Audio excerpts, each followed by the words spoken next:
pero un saludo especial para todos. Felicitar al maestro de Sangle por su brillante exposición, en compartirnos sus experiencias, y a la maestra Arely, que de verdad que me dejó impresionada. Con toda esa creatividad, yo dije, bueno, me voy a quedar cortita con mi presentación. Felicidades, de verdad que sí. Bueno, dije que esto fue un truco, un ganchito que me tiraron, que docencia de actualidad desaparece el docente y el discente aprende por sí mismo. Yo sé que detrás de todo eso, como dijo el maestro de Sangle, está Víctor Hugo. Y bueno, vamos para adelante, yo acepto el reto, así que yo soy. Vamos a ver qué pasa aquí. Entonces, yo dije, encontré esta imagen y yo dije, ¿y hacia dónde vamos entonces? O sea, fíjate este camino que tenemos ahí. ¿Hacia dónde vamos con esto? Bueno, entonces, un poco yo quise sustentar, fundamentar mi exposición a partir de la revisión de lo que nos serviría a nosotros para contextualizar y dar respuesta a la pregunta de hacia dónde vamos. La virtualidad, maestro de Sangle, en educación debe ser interactiva entre el alumno y los docentes, o el alumno y el docente. Esta ofrece, dice Durán Enríquez en el 2016, ofrece un modelo más flexible de enseñanza y aprendizaje, donde las buenas prácticas docentes son las facilitadoras de los procesos educativos mediante el uso de las TIC. Las TIC como un medio para que se produzca esa enseñanza flexible y ese aprendizaje que los maestros enseñan, los alumnos aprenden. Y nosotros como maestros, pues tenemos que mostrar esas buenas prácticas dentro de ese proceso educativo que desarrollamos. En lo que es la educación virtual, que lo tocaba el maestro de Sangle, existen los especialistas. Unos elaboran los contenidos, llamados contenidistas. Otros especialistas están dedicados a la didáctica para transformar los contenidos en unidades curriculares. Quiere decir entonces que yo le digo al especialista, estos son los contenidos que contempla mi plan de estudio, lo que está en el currículo. Y entonces, pues transforma su contenido en esas unidades de aprendizaje. Y yo como docente voy a mi plataforma y entonces ahí hago mi trabajo, mi práctica docente. Otros especialistas son aquellos que son los que están dedicados a la tecnología, ¿no? Y que la sitúan en la plataforma. O sea, son los técnicos que suben esos contenidos que nosotros hemos presentado, o que tiene el currículum, o que tiene el programa, luego de que el especialista en didáctica transforma esos contenidos. Entonces, yendo a dar respuesta a la pregunta que si desaparece el docente y el discente aprende por sí mismo, Fernández en el 2012 me dice que existen numerosas evidencias en las TICs en que las TIC por sí solas no pueden generar un cambio sustancial en los procesos de enseñanza y aprendizaje. Y ya que la raíz de la problemática educativa es fundamentalmente humana y no tecnológica. Por lo tanto, el maestro tiene necesariamente que permanecer frente a este proceso de enseñanza y aprendizaje. Y muy bien decía Arely, y lo destacaba también el maestro de Sangle, el profesor sigue siendo el orientador de ese proceso, el facilitador, el motivador, el creativo, que va a hacer de su práctica docente una ambientación a través de la cantidad de información para que el estudiante, a partir del aprendizaje, lo convierta en conocimiento. Todos esos aprendizajes previos que tiene y lo va a convertir en conocimiento. Pero el maestro siempre tendrá que estar ahí. También tenemos aquí, compartimos que Villafuerte y otros autores en el 2020, ahora mismo, ahorita, dicen que el papel de docente va más allá de lo pedagógico Y sé que algunos estudios exploratorios, eso es de ahora mismo, anticipan que este escenario, por ejemplo, en la pandemia que nos dio esta oportunidad, el docente no solo debe ser motivador y guía académico, sino también el docente deberá asumir la contención afectiva por ser promotor de resiliencia, asesor emocional y oyente activo, asumiendo el papel de guardián de la esperanza de la evolución de la educación. Fíjese entonces que a la respuesta a la pregunta me está diciendo que el docente siempre debe estar ahí. De manera sincrónica o asincrónica, el docente es el guía de ese proceso, ¿no? Otro documento que le voy a compartir a ustedes se llama Los docentes en la sociedad de la información, reconfiguración de los roles y nuevas problemáticas. Esto es de Almirón. En el 2014 él dice que la reconfiguración de los roles, porque fíjese, maestro de Sangre, usted hablaba del modelo tradicional, de la educación tradicional, que muchos de nosotros seguimos siendo enfocados en el modelo, pero otros hemos ido haciendo algunos cambios. Entonces, esa reconfiguración que tiene que hacer el modelo, el docente, implica un cambio en las estrategias de enseñanza. No de aprendizaje, en las estrategias para enseñar al que aprende, que él dice. Dominar los contenidos curriculares. Tener conocimiento de los procesos implicados en el aprendizaje, que requiere la aplicación de métodos flexibles, adaptados. Arelia hablaba de la adaptación que tuvimos que hacer nosotros para hacer, por ejemplo, en la Facultad de Arte, que es tan práctica, todas esas adaptaciones que tuvimos que hacer.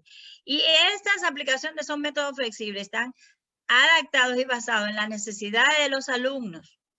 En arte se ve el ejemplo magnífico, como lo plantea Areli, adaptado a las necesidades de los alumnos. Enseñar dibujo y cualquiera enseñar piano, o sea, necesariamente cada alumno tiene unas necesidades específicas. Y así lo vemos en cada una de las áreas del conocimiento. Pero además necesita que el maestro le dé una retroalimentación permanente. Por lo tanto, volvemos a la respuesta a la pregunta. El maestro debe estar ahí para guiar este proceso, para retroalimentar a los estudiantes. Otro documento que verificamos fue el de Salinas. Es de 1998, pero mire aquí dice, la irrupción de las TIC en el ámbito educativo. El rol de los docentes adquiere mayor relevancia cuando entra el TIC en el campo educativo, lejos de perder el control de su tarea educativa. Debe pasar a actuar como guía para sus alumnos. Aquí volvemos a verlo, como guía de los alumnos. La reconfiguración de su función, ya que esta deja de ser solamente de la transición de saberes. Por eso el maestro de Sangre decía que ya el maestro no da cátedra. No existe la cátedra per se, donde yo siempre digo, vamos, levántese la capita de aquí arriba, del cráneo, abran su cerebro, vamos a darle todo ese conocimiento. Entonces ya no es esto, ya no es yo decirle, darle todo, sino estimular, ser un facilitador del uso de recursos y herramientas para que ellos puedan explorar y elaborar nuevos conocimientos y destrezas. A partir de ahí, sigo diciendo, el maestro es necesario, no va a desaparecer. Entonces, fíjense aquí, resumiendo, desde la concepción tradicional de enseñanza-aprendizaje, el papel del docente tradicional se restringe solamente al ser un agente transmisor de contenido. Y el rol de los alumnos se circunscribe a la asimilación de esa información mediante la práctica y la repetición, cosa que ahora tenemos que cambiar. Frente a la sociedad de la información, ¿verdad? De la información y de conocimiento, se debe priorizar la idea de que el aprendizaje no puede darse simplemente por la mera transmisión de contenido, sino que por el contrario, tiene que haber una construcción activa por parte de los sujetos, que son los que aprenden, ¿no?